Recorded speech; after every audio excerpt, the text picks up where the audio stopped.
అర్థమైందండి? అబ్రహాము, ఇస్సాకు, యాకోబు, యాకోబుకున్న బిడ్డలు. 4వ తరాన్ని తీసుకొస్తానన్నాడు. 4వ తరాన్ని కానాన్లో నిలబెడతానన్నాడు. వీళ్ళందరూ కూడా దారిలోనే చనిపోయారు. వీళ్ళందరినీ తీసుకొచ్చి పాతి పెట్టడాలు అన్ని కూడా జరుగుతాయి. ఇప్పుడు ఇదంతా ఎందుకంటే ఈ వాగ్దానం చేయబడిన ఈ 12 గోత్రాలకి మూల పురుషుడు ఎవరంటే యాకోబు. కాబట్టి యాకోబు ఏం చేశాడంటే ఈ యాకోబు వల్ల కలిగిన పుత్రులకి ఏమి ఇచ్చాడంటే కానాను దేశాన్ని ఇచ్చాడు దేవుడు. తర్వాత యాకోబు సంతానంలో 12 మంది అయితే ఇందులో ఒకరు మచ్చరపడి ఒక తమ్ముడిని అమ్మారు. ఎవరికి? ఇస్మాయిల్ గారు. ఇదా చూడండి, ఇదంతా స్టోరీ, నేరేటివ్, ఇది కథ. ఈ కథ మీకు అర్థమైతేనే కానీ అది నేను చెప్పింది మీకు ఏమర్థం. ఇలా బైబిల్ చదువుతూ చెప్పాను, మీరు వినలేదు దాన్ని. ఇప్పుడు అలా వచ్చిన తర్వాత ఐగుప్తులోకి ఎవరు నమ్మేశారు? యోసేపుని నమ్మేశారు. యోసేపుని ఇస్మాయిల్ కొనుక్కున్నాడు. ఇస్మాయిల్ తీసుకెళ్ళి ఐగుప్తులకి అమ్మేశాడు. ఐగుప్తులో ఫరో రాజు దగ్గర ఉన్నాడు. ఎవరి దగ్గర ఉన్నాడు? ఫరో రాజు దగ్గర ఉన్నాడు. ఫరో రాజు దగ్గర నుంచి ఫరో రాజు ఆయన నమ్మాడు. ఫరో రాజు ఏమనుకున్నాడు? ఈయన వచ్చిన కాడి నుంచి నాకేదో జరుగుతుంది, నాకు అన్ని మంచిగా జరుగుతున్నాయి, సో ఈయన్ని నేను నా సామ్రాజ్యం అంతటికి అధిపతిగా చేద్దాము అనుకున్నాడు. అధిపతి చేశాడు. చేసిన తర్వాత ఇంకొక కాలం వస్తుంది.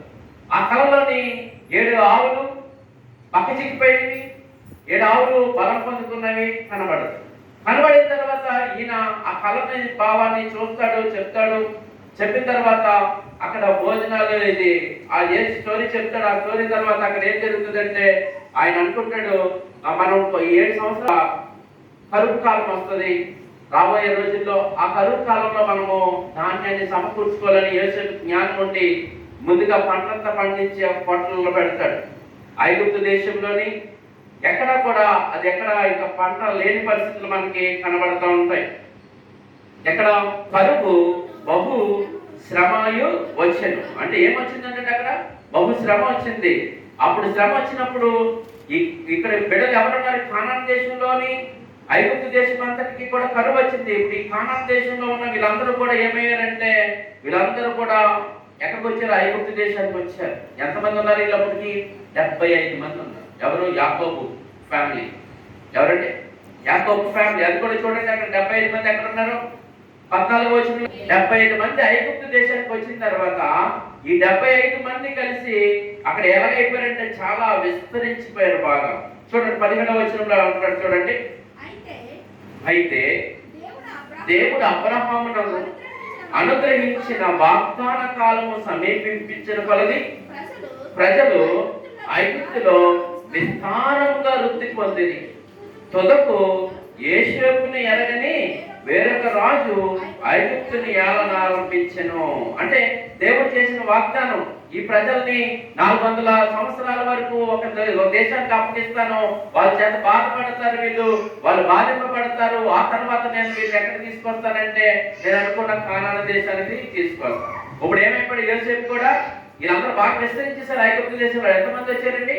75 మంది వచ్చారు. ఈ 75 మంది కలిసి మనం ఆలోచన చేసి వీళ్ళు విస్తరించారని కనబడతాం. ఇతడు మన వంశస్థుల ఎడల కపటముగా ప్రవర్తించి, అంటే ఎవరి వంశస్థులు? ఈ యొక్క యోసేపు కుటుంబం ఏదైతే ఉందో, లేదా యాకోబు కుటుంబం ఏ వంశం అయితే ఉందో ఆ వంశం చుట్టూ వీళ్ళు ఎలా ఉన్నారంటే వీళ్ళు కపటముగా ప్రవర్తించడం చూసి వాళ్ళు ఏమనుకున్నారంటే తమ శిష్యులు బ్రతకకుండా వారిని బయట పారవేయవలని ఆ కాలమందు మోషే పుట్టెను. చూడండి ఎవరి దగ్గరికి వచ్చాడు? అలా బాధలో ఉన్నప్పుడు దేవుడు వారిని జ్ఞాపకం చేసుకున్నాడు. జ్ఞాపకం చేసుకుని ఎవరిని పంపించాడంటే అక్కడికి మోషేని పంపించాడు. చూడండి ఒక్కొక్క స్టెప్ లో ఒక్కొక్కరు కలుస్తూ ఉన్నారు. అబ్రహాము, తర్వాత ఇస్సాకు,